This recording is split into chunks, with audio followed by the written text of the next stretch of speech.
Channel 3 Moscow is a production of KTCA-TV, Channel 2. Good evening. I'm Jan Smaby. What do the Soviet people think about the weird and wonderful world of American politics? Well, for the past 3 years, whatever the 200 million viewers of Soviet television have learned about American politics, they have learned primarily from this man, Vladimir Dounaev, the gruff but funny chief Washington correspondent for the Soviet evening newscast Vremya. Earlier this month, KTCA's Jane Solinger followed Dounaev during the final days of the Iowa caucuses, and tonight we get the chance to meet him. This is your trademark, you know, you're not for Dole or for Bush or for... No, this is for shampoo and hair conditioner. Vladimir Dounaev on the campaign trail, tonight on Channel 3 Moscow.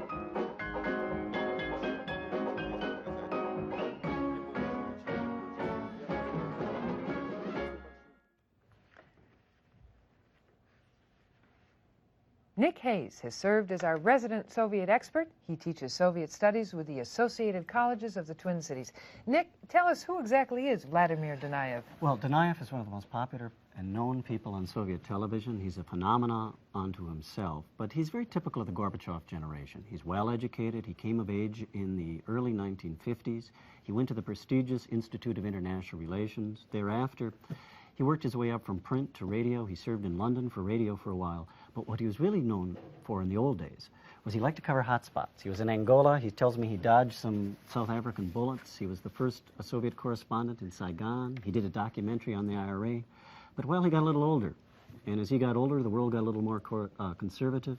And 3 years ago, he was sent by Vremya to be their main correspondent in Washington. He is a very serious news correspondent, but he does have a sense of humor, right? Oh, he's a very human man. He's a bit gruff, he has a sense of humor, but he has strong and sharp opinions. All right, thanks, Nick. And now our look at what happened when Vladimir Dounaev met the Iowa caucuses.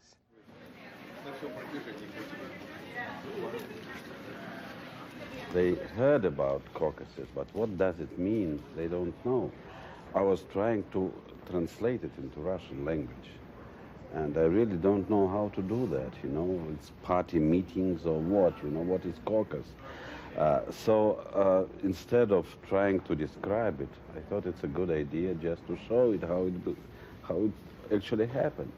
Well, that's right. Simon is going to be out near the airport. He's going to be at 1140 out in Southwest 28th Street and Thornton.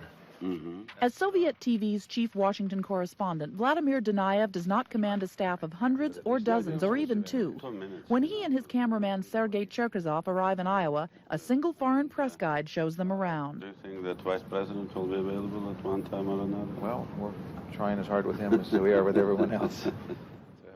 He has covered breaking news in places from Vietnam to Afghanistan. And though maybe not as glamorous, his Iowa assignment provides an equal challenge: to prepare what he considers an objective report on a curious and sometimes incomprehensible American political event. He is coming here to knock on the doors of 6 voters who happen to be home today. They're Democrats, I believe, George? Yes. We've chosen this precinct, Precinct 97, because of its proximity to the airport, frankly, not because it's a heavily Democratic, precinct. It is not. It's a new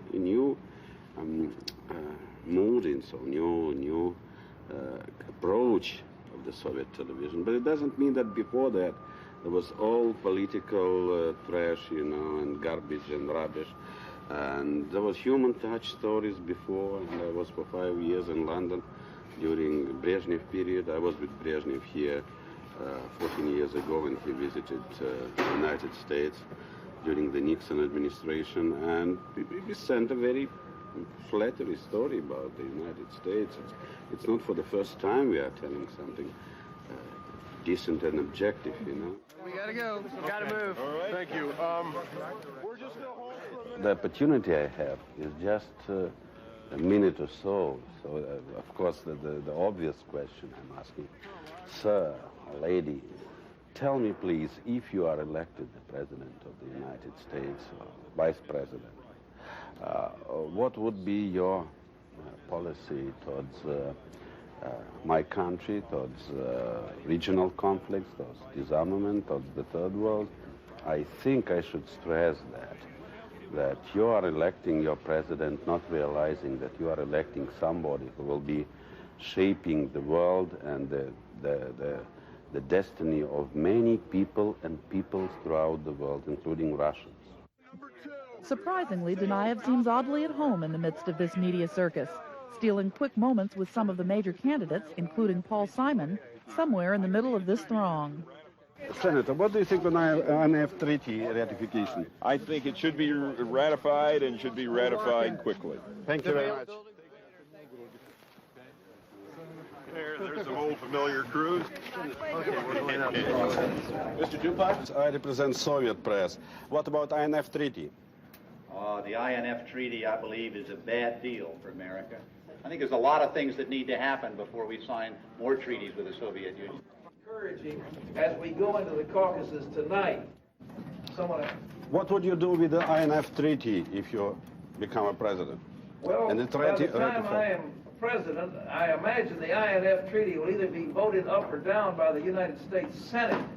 The INF Treaty is a flawed treaty because it does not involve the elimination of nuclear warheads.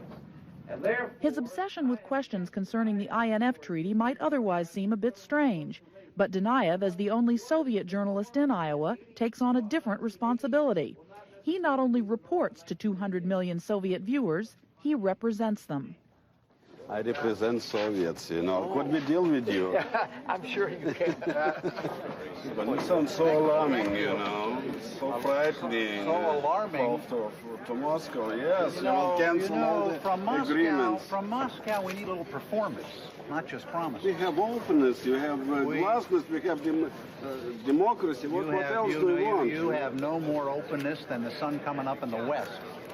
We'd like to see you comply with the Helsinki Accord. You are in a very We'd like to see you keep your promises very on the liberal ABM treaty, which Don't you haven't forget done. that. Iowa is for trade, you know, for cooperation, for disarmament. And somebody said if General Secretary Gorbachev was running in the Democratic primary, he'd run third in Iowa. I think in the Republican Party. That ought to tell you something about the Democratic Party. Oh, what about Republican Party? He's a very popular man in Iowa. And next time he will come here on the gas farm. I think you better respect him. You know? Oh, I do respect him, no question about that. But I want performance, not just promises.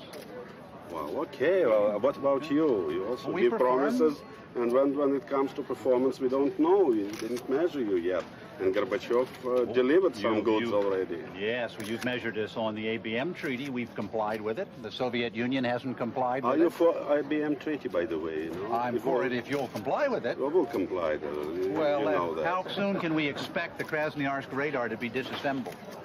Well, you know that it's not for the purpose you proclaim it's there. But if you are president, you will be invited there just to see for yourself. See that it's gone. Yeah, it's gone. Okay, if you insist. I do insist. We insist that people keep their treaties. Yeah, what about cooperation and disarmament? Are you for that, or you will be for Cold War? My first job as president is to protect the freedom of this country. Yeah. And if agreements with the Soviet Union to lessen tensions in the Persian Gulf and lessen tensions in Nicaragua and make some progress on Krasnoyarsk disassembly, if those things happen, yes, we can have some more arms agreements. Your husband is he's a strong man and he believes deeply in his country. country. But he's pragmatic and he's for cooperation, I see. And he'll be an excellent president for exactly that reason. Nice to see you.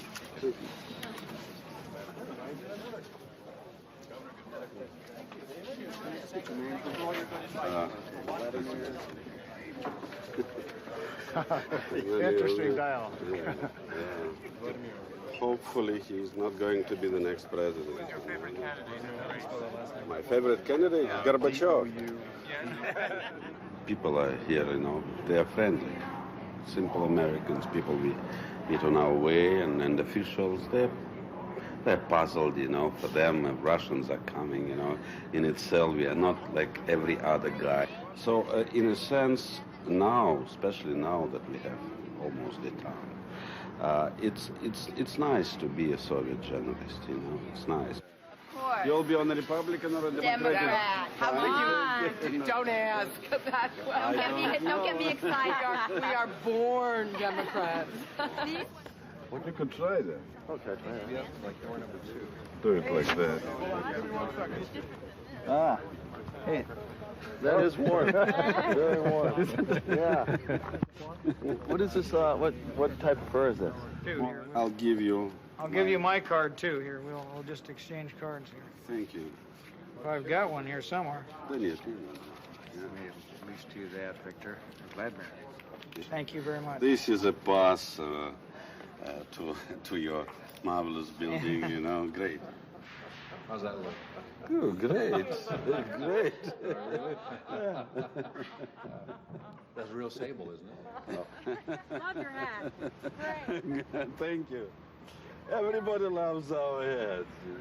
I studied Russian at Georgetown in graduate school. My Russian isn't very good anymore. Everybody here speaks Russian. No, not me. Just I at used least to barely 10 people, you know, spoke Russian to us within 1 hour. It was amazing. I need one of those. Okay, there you go. That's the last word till they come and give us some more. Thank you. Great. Yeah, you're number 1. Yeah, for shampoo. What? How do you pronounce it? Brack shampoo. Shampoo and conditioner and mousse to make your hair, style your hair. How is it expensive?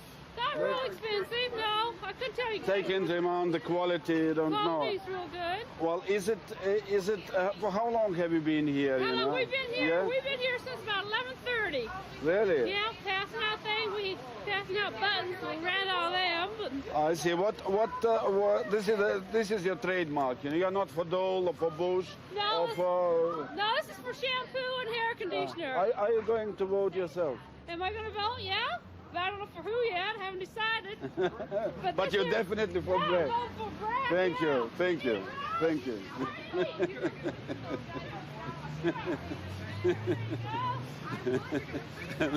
That's great. Who is voting for Bragg? For Bragg. That's great. Great, yeah. Vote for Bragg. For Bragg.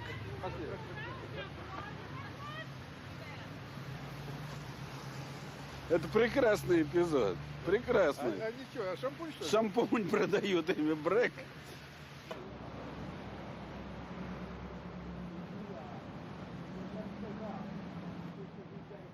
Вы сняли плакаты их вот. Голосуйте за We don't have taboos, you know, and people are not saying, you look here, you better go and cover homeless and not tycoons, you know. No. It's no such thing. There's a great interest now in the life in America. That interest existed in the past as well, but now it's they're very open, you know, and our audience is demanding, not asking, demanding. They're writing letters. We have a sociological, you know, sample and polls or something. You know, they're demanding from us, Soviet reporters, to give them the in-depth coverage of the events abroad. They're saying that it's all politics, it's fine, but we need more to know how Americans or French or Germans live, how they bring up their children, how they treat their parents and grandparents, how they, human touch, you know. No, I don't think that Iowa caucuses are make or break for a candidate, you know, together with New Hampshire. When I am coming with Sergei to cover some events in a remote part of the United States, it's a news in itself, you know, and we are interviewed by other people, by American press there on the spot more than we are interviewing Americans. What do the folks back in Moscow, what do they get to see of all this? They will see the grassroots precinct caucuses, you know. We'll be feeding satellite from here, from Des Moines, tomorrow morning directly to Moscow and tell the story. What do you think after watching it for 2 years?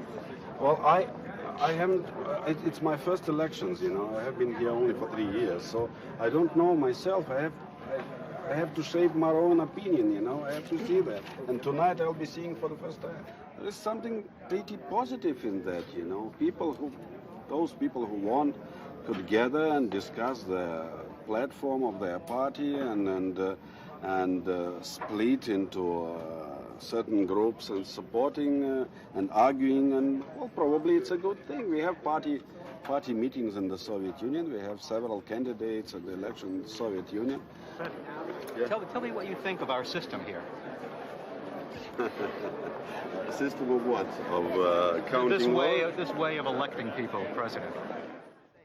While he spent a lot of time being asked his opinions about candidates and the system, he also did find time to pull together information for his own report on the caucuses. But aside from his brief questioning of the three candidates, Dounaev did not interview people on camera about the process. The tape Sergei shot was mostly background footage. Vladimir spent his time that afternoon and evening talking to people informally, observing and sometimes taking notes, and recording stand-ups for his report. А на этой доске показатели успеха в Айове кандидатов, претендентов от демократической партии. Каждые полчаса меняются здесь показатели. Ну, видимо, уже очевидно, что на первое место выходит с небольшим преимуществом конгрессмен Гепард. It's really unusual. Unusual because, well, it was our tradition, you know, to do a documentary and reports on the final stages of the election. This early stage, we just used to inform people. I think it's high time to show what actually caucuses are, what primaries are. Let people decide for themselves whether they are charmed by that or whether it's, in their opinion, is a good process, democratic process, or it's a substitute for democracy by a few activists, or it's both. This is a special night as the eyes of the nation and, yes, even the world are on our actions this evening. Dounaev, with the help of a precinct volunteer, finally reached West Des Moines that evening to get his first look at both Republican and Democratic caucuses. His reactions were straight out of American Politics 101. I was told that there is not open, that your ballot is secret, so to say. It's not open like in Democrats. And you wear the Dole. Right. What does it mean? That you openly proclaim that you are for Dole for president? I'm very proud of that. No, I understand that, but is it not a violation of any rules? Oh, not at all. He stuck it out for the GOP straw ballot, but left before the vote totals were announced. At the Democratic caucus, he seemed to have a lot of questions about the endorsement process. Excuse me, please. I can't understand. Could you explain to me why couldn't you just ask people to raise hands and count, and then say the same procedure without much more movement? You know, is it a tradition or? It's a tradition. Probably also it gives them a better fun, you know, way, a better cohesiveness, and they count their own numbers. That way, there's no quarrel with them either. See? Except like we did just now when we have a few more votes than we have people. Yeah, that's according to my estimate. You have 6 more people than, yeah. Right. Yeah, I understand. So it's a tradition it's and you don't want to part with that. You're proud that this is something, it's a living history election, you know. Right, right. Okay. He said this is fulfilling a lifelong dream, and I think that's just a neat thing for an American to remember, that this is so different than anything he's ever himself had the opportunity to do. It's not a matter of curiosity only. It's a matter of probably death and life, you know, for many people. So average Russian, somewhere in the remote part of the Soviet Union, is interested who is going to be the next president, not because he would just eliminate budget deficit, because he will just provide your senior citizens with some nice legislation, you know, promise something, simply because they would like to know if he is an aggressive person, if he is a dangerous ideologue, or he is a pragmatic and he is somebody who probably will get along with Gorbachev and with other leaders and will have a peaceful world. Here is Vladimir Dounaev, the only socialist correspondent in this town. Hello, I'm fine, thank you. And yourself? After that hectic night.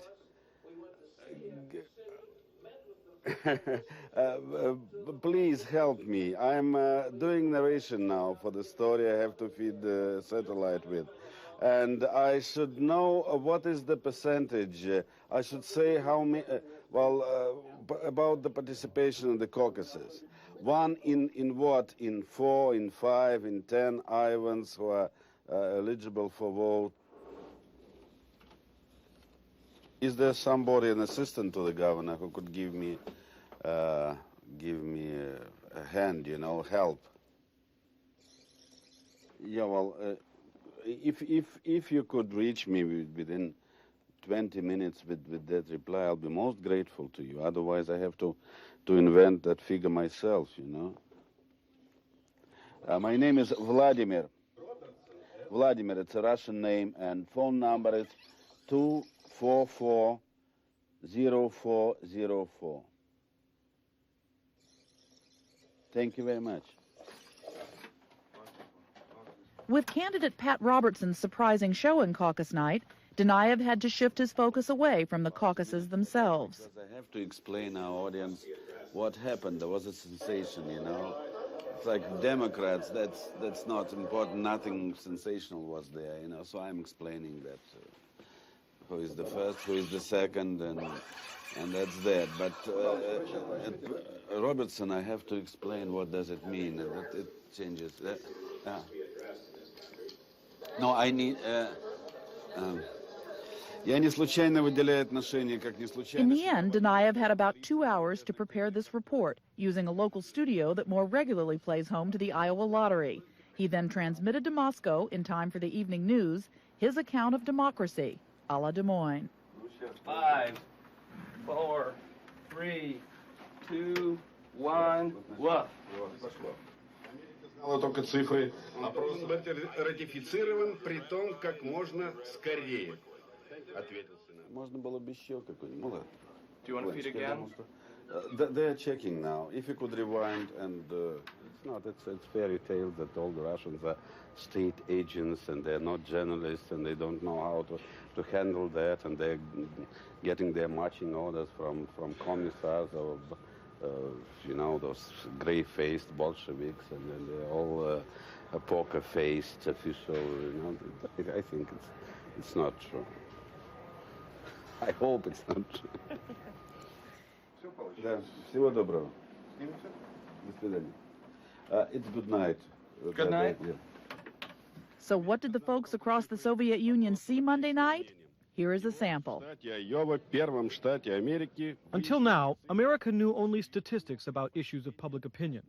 But here in the state of Iowa, in the first caucus state in America, the statistics are pointing to the real preference of one candidate over the other for the White House.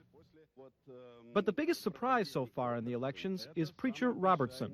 He turned out in second place, a long way ahead of Vice President Bush. I asked Pat Robertson what he would do with the Soviet-American treaty. He answered that by the time of the presidential elections, the fate of the treaty would already be decided. But Robertson does not consider the treaty acceptable and speaks out against it. But local commentators have not taken Pat Robertson seriously, a television preacher who claims to receive messages from God and to be able to stop hurricanes. And it turns out that they made a mistake not taking him seriously. The voting in Iowa was carried out at thousands of party meetings in local areas for both Republicans and Democrats. The meetings are called caucuses here, and only activists came. Here is an example of choosing one of the 7 candidates, and that is why the army of the religious preacher's faithful was not seen. It was not difficult to secure second place for their idol. Сошли с ума телефоны. The telephones are ringing off the hook. The reports are streaming in, and what is happening here is unlike any other February evening. When the results are summed up of the voting in Iowa, this is the first primary finish, and the elections for President of the United States are still 9 months away. In a week, it's off to New Hampshire for their primary elections, then March 8th, when 12 states will hold their elections. In July and August come the national conventions of both parties, and finally, the election for the President of the United States will take place November 7th. But here we have the first sensational contest, and now the first aspirants are being eliminated in these marathon races. Первые претенденты отпадут в этой марафонской гонке. Nick, what did you think of Dounaev's piece? Well, I thought it was fascinating. I mean, he intended to give a human touch to Soviet reporting on American politics, and in the process he gave a bit of a human touch to his own reporting. And it's important to understand the purpose of why he went to Iowa. His objective was just to show how the caucus systems and local politics works in America. And unfortunately, it had to change a bit. I mean, he had to then cover Robertson, the Robertson phenomenon, which wasn't his original objective. But keep in mind, his just decision to cover Iowa that way is important because he is the main Soviet TV correspondent. There's not, two other networks there that are covering the story, and putting that human accent on it is politically very important for Dounaev. Now, in terms of his being the main person that the Soviet Unions hear from about American life, how free is he in terms of what he chooses to report on? Well, the important thing is that he chooses his own stories and his own themes. Now, obviously, I mean, if he had come back a raving convert to Robertson's campaign, I doubt if his story would have been followed. I suspect they would have sent a few Soviet psychiatrists to interview Dounaev. And obviously, there's some things he didn't like about Iowa. He put the accent on activist participation, and he was wondering how many voters really participate in these things. But basically, he's trusted to run his own report, and he ran it what he thought was in a very objective fashion. Well, now, you mentioned that there were some things he didn't like about Iowa. Did he find the process as chaotic and confusing as even Americans can find the process? Well, sure he did. I mean, he couldn't even tell at one point whether Breck was a political candidate or part of the campaign. It is a confusing process, but he kind of liked that. And he saw it as part of the basic roots of American democracy. Was his story unusually straight? Yes, it was. It was unusually straight because he just wanted to cover the process. And if you actually look at the report he filed, there wasn't a sharp edge, except for the remarks on Robertson, which, by the way, I think any American commentator might have made too, for that matter. Really, the actual report didn't have a sharp edge in regard to the other candidates or their positions or take a really sharp political opinion. How is this going to play in the Soviet Union? That's very important, because this is a year in which the Soviet Union has a new electoral law.